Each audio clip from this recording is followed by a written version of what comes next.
Assalomu alaykum, Tasavvur bankdan bezovta qilyapmiz. Kredit olmoqchi ekansiz. Ha? Nech pul olmoqchisiz, opa? 5 million. U pulni nima qilasiz keyin, opa? Bankiylarga omonatga qo'yaman. Keyin nima qilasiz? O'zinglarni bankiylarni sotib olaman. O'ylab gapiryapsizmi, opa? Yozgan foizga 5 millioninglarni qo'shib, sizlarni sotib olaman. Rozi bo'lmadi. Bismillahirrahmanirrahim. Iloyo ilovanda TSB bankdan kreditimni adoblik qilishsin. O'tdan million pul berishsin. Pullarni olib ishlatishni boshlaganimdan keyin TSB bank endi yopilyapmiz. Biz bankrot bo'ldik deyishsin.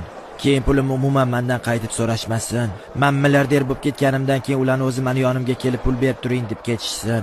Keyin men ularga qarab foizi katta deb aytay. Keyin foiziga ko'ngandan keyin ham kredit bermayman dey. Amin.